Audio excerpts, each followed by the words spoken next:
The Earth between four gas giant. The gas giants is speaking of certain types of planets. And I think we only got two in our solar system is Jupiter and Saturn, if I'm not mistaken.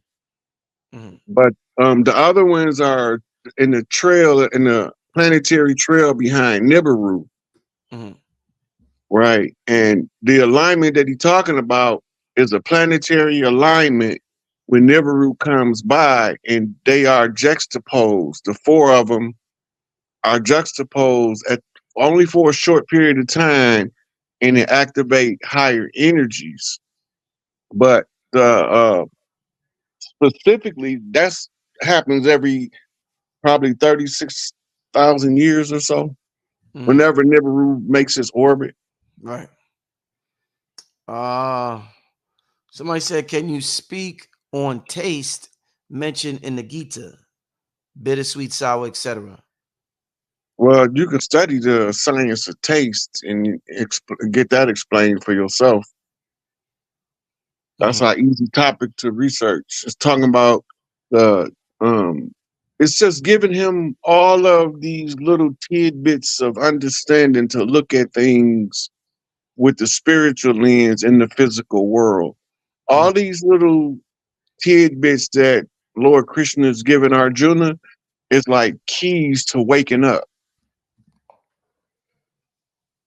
You looking at taste, you look at sound, smell, sight. We're talking five senses, and this is just a breakdown of the sense of taste.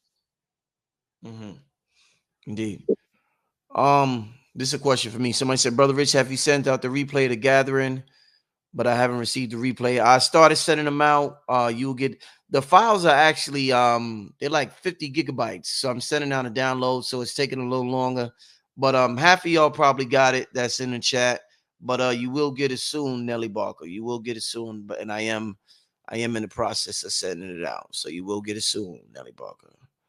Somebody says, what did they call the land of India in Bhagavad Gita? I don't remember. They got a name for it in there, but I don't remember. Okay. Let's see what else. About this. Does Rod know anything about some called mitochondrial Eve? Hmm. That's just the oldest continuous line from women that's been tested from around the world. The common mitochondrial ancestor is known as mitochondrial Eve. Mm, They got a National Geographic edition and a documentary on mitochondrial Eve, and they got one on what they call primordial Adam. mm. Indeed, indeed, indeed. All right, we're gonna do two more questions, then we're gonna get out of here. Um, Somebody said, "Can Rod touch? Where's it at? On geomancy? Can Rod touch on geomancy?"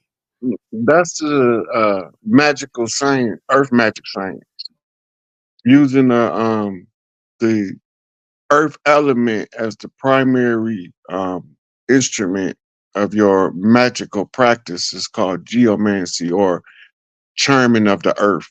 Is what it translates as earth charming. Indeed, indeed. All right, all right. Hmm. All right, last question for the night. Are there what y'all be saying? Are there two space and outer space above us and inner space in the ocean? Do you understand this? I don't, I have no fucking clue what that's saying. brother. Y'all gotta, I told y'all this before, the grammar. Y'all gotta, I know y'all gotta get this so we could understand, what y'all saying. You gotta get your grammar together. Uh Let me see. Yeah. Okay, where's this? Maya Mystic wants to know, how do Rod feel about chaos magic and sigils? Can it save the children?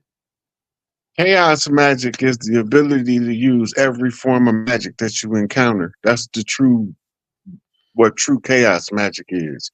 You're not strictly stuck in one discipline. You use what works. And sigils is a badass science. That's one of the coldest stuff because you can activate the sigil. You can write the sigil and you can use the sigil indefinitely and it's going to work. Mm-hmm. Mm-hmm. Sigil, I refer a lot of people that ask me to sigil magic because it's the same as writing an app for the brain. Woo! Come on, Rod. It's the code, it's the app code to create symbols that the brain can gather all this information from. Powerful, powerful. I was just taking notes when you said that. Oh man. All right. Let's see. I think I'm gonna squeeze one more in. Uh okay. Somebody said, can Rod touch on the three types of hearing according to Hinduism? I don't know about that. I never heard of that. I'm not sure what they're talking about. Hinduism got so many different sciences within its teachings, Yeah. and then you got the ones who follow Kali Ma, the Thugi, and you got the Brahmins. Then you got the ones that's practitioners of Siva, and they all got different sciences that teach different ways Right. according to the their doctrines, and each one of them got different doctrines. Hinduism, it's not really a religion. Mm-hmm. Like a religion is used to control people. Mm-hmm. Hinduism is used to break people free spiritually, but they stuck in the caste system because that's a conjure. Mm, mm, mm, mm, mm. Somebody wants to know, Rod, can he elaborate on how to tap into your eighth chakra? First, you got to worry about the seven chakras before you start dealing with the 8, 9, 10, 11, Right. right? Which is actually the chakras in your palms and your feet. The other four take you to 11, right? But some people believe the eighth chakra is about a foot above your head at the exit of the auric field. Mm-hmm. But that's not the case. It's so many more chakras in the physical body before you start counting the chakras that are in your etheric body. Mm-hmm. Right. So that's like subjective to school of thought. Mm-hmm. Mm-hmm. Any chakras in your hand, Rod? You talk about the palm, your feet. Any chakras in your hand? You right in the center of your palm. Right in the center of Right your there. palm. Yeah. If you face your palms together Mm-hmm. and you focus, You feel you could feel it. You it. Yeah. that's that's your chi. The stronger you can make that power between the palms, the stronger your auric field is, your spirit body. Uh-huh. And that exercise of pushing the palms until you feel that energy field, that's an activation. Once you get it activated, you keep doing it, the stronger you can get it. I mean, people can break the field. It'll literally raise the hair up on their arms in the early stages. But when you get good, you can turn it hot, you can turn it cold, you can make it produce scents, or Mm-hmm. you can make it produce moisture. Mm-hmm. All kind of stuff you could do just with the two chakras of the hand. Mm-hmm. The feet chakra is designed to communicate with Earth, Mm-hmm. specifically to communicate with Earth. Mm-hmm. That's why everybody will tell you the ground, tell you to take your shoes off, Mm-hmm. because the chakras on the bottom of your feet. It's like every time you standing on the Earth, you plugged in to the Earth field. Mm-hmm. But when you put the rubber barrier of the soles of the shoes between it, you break the current. Mm-hmm. Mm-hmm. It's one of the tools that they use to accelerate our process of aging Mm-hmm. by You know, cutting us off from the earth. right. So, all right. So we all know about healers. We hear the story about Jesus. Last question is coming from me. We hear the stories about Jesus laying hands on people. You know, hands. You just talked about the chi coming out of our hands. You lay hands on people. Sometime if you give a person a massage, you know they feel 1,000 times better after you touch them. You rub them or whatever. Um. So if we're known for thousands of years of healing people with our hands, something else that needs healing is, and that's depleted, is our soil. Can we heal the soil with our hands? Can we lay our hands, because we hear about the feet, but can we lay hands on our soil and heal the soil the same way we do healing people with our hands, Rod, in order to get better It's food?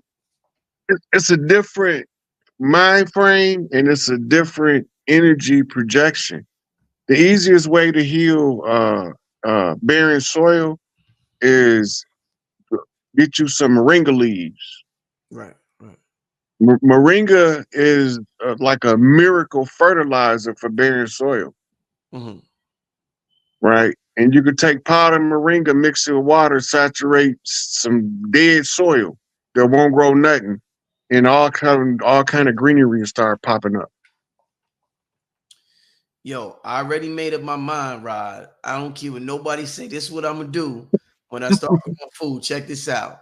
I'm gonna, and I'll be, I think like a musician, and me and Dr. B be kicking in about, I even asked Dr. B about, instead of saying affirmations, singing affirmations to your DNA and to your genes and shit. The same way you get the girl's panty wet and you make the girls go crazy, you might be able to make yourselves go crazy by singing in them or whatever, in a good way. I'm gonna have this. Is what I'm gonna have when I have my farm, Rod. I'm gonna hire some singers, and I'm gonna have them sing out in the fields over the place. They say during so-called slavery, we used to sing in the fields. I'm gonna hire people to sing, just sing in the fields where the food is at, Rod. They gonna be They keep singing. blaming everything we do on slavery. Mm, We were singing to the earth long before slavery was a concept. there you go. There you go. Right. We've been using the agency of sound Mm, at least 100,000 years to affect change in the physical reality. mm-hmm, That's when they say speak a thing into existence. When you go to Kemet, they talk about the Husi, authoritative utterance with the exceptional insight. mm-hmm. And all around the world, Kali Ma with her tongue hanging out, the mother's rage, where she calling you everything but a child of God. Whew. All of it is based on sound.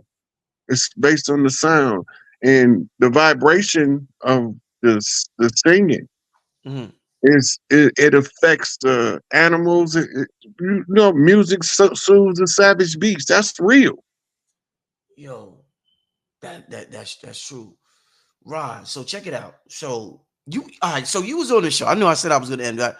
When Mhm. shit get good, Go ahead, go ahead, go ahead, brother Rich. I ain't got nowhere to go. it was a show where it was you, Billy, Sharif, and B-Dell. And I think that was the show. Remember, I was playing the recorder. Mm-hmm.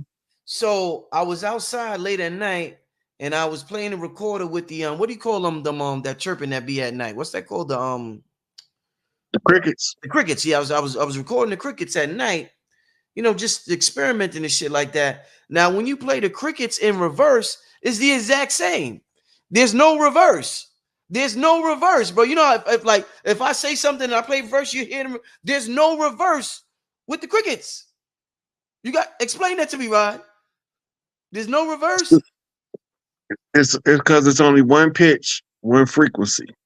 Uh-huh. Okay. There's no other side to it. Okay. In order for you to have a reverse, you have a two-sided frequency, Mm. or else it's gonna sound the same frontwards or backwards, Mm-hmm. Mm-hmm. Mm-hmm. right? And as you move vibrations up the sound barrier, you Mm-hmm. got sounds that affect matter, and you got sounds that don't. You got sounds that affect water, cymatics, and you got sounds that don't, Mm-hmm. Mm-hmm. right? And these experiment with these different sounds causes different things to take place in the energy that's in your surrounding, Mm-hmm. Mm-hmm. right? Remember, Beethoven has the side effect of causing the child's brain to operate at a genius capacity. Mm-hmm.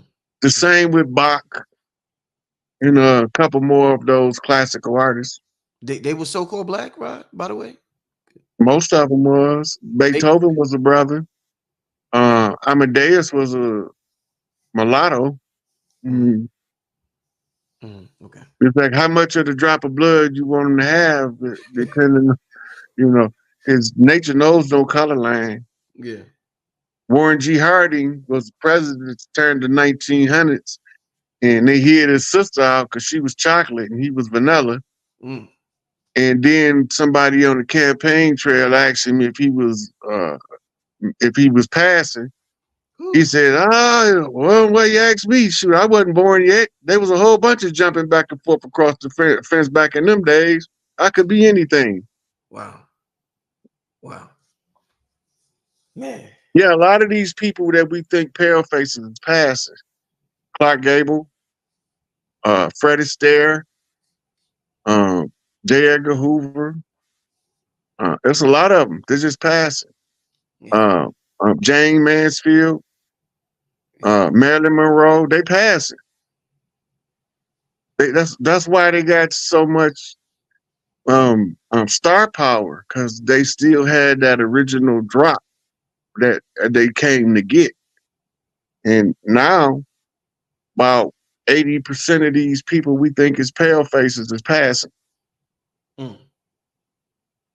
Right? You gotta remember, when they called the end to the war, what they called the Emancipation Proclamation, where they took the slaves from the plantation and the government owned them now. All of them people that they so-called set free that was mulattoes, where they go?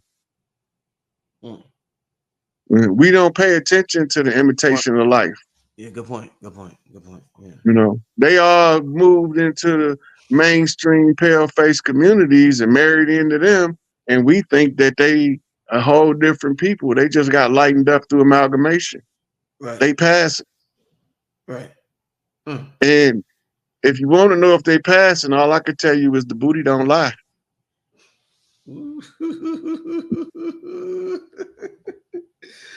Oh man! And on that note, man, yo, Rod. By the way, yo, Rod, I gotta call you tomorrow. I want to get you back on Patreon to do a follow up to the what's the what we did, the telepathy joint we did. I want to do a follow up on extrasensory perception. So I'm definitely gonna call you on that, and we'll try to set that up probably sometime next week or something like that. But man, what a show, y'all! What a show! I know y'all, and you know what be mad fun when we be doing these big panels. When we doing these panels, man, I gotta get you on one of those again, Rod. Gotta get you. I only like being on the panel with certain people, but you got a pretty good feel of my energy, so you've been putting me on with everybody that I like to talk to.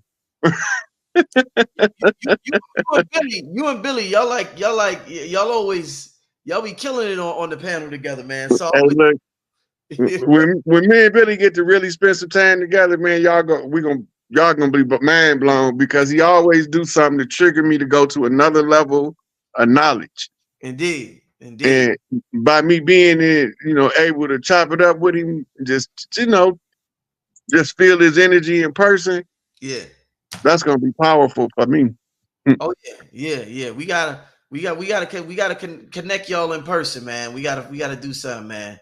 Listen, Rob, man, it was a pleasure having you on here, man. Any information you want to leave the people with to contact you before you get out of here, leave it for the family. We still got about 3,000 people in the room. Shout out to everybody who's in the chat. Let the people know how they could get in touch with you, Rod. Before I do that, Rich, I want to expound on something I seen in the comments. Yes. America is not ancient Egypt. I'm going to say that again. America is not ancient Egypt. America is not Northwest Africa. Egypt ain't even ancient Egypt. Ancient Egypt wasn't called Egypt by the people that lived there. America can't be ancient Egypt when the term Egypt is a modern Greek term. Right? What it is the appropriation of global culture that took place into antediluvian world, covered the whole of the planet. The knowledge of the pyramid priests is the knowledge that built the earth. And that knowledge still exists in all continents. It's just pieces of it have been extracted, and now it's like putting together a big puzzle. The original Temple of Isis was in Arizona, what we call the Grand Canyon. And there was the original pyramid complex. This was the Great Atlant that they became known as Atlantis after Plato called it Atlantis. But it wasn't Atlantis, it was the Great Atlant. Right. And the Atlanta is more properly named than Atlantis is.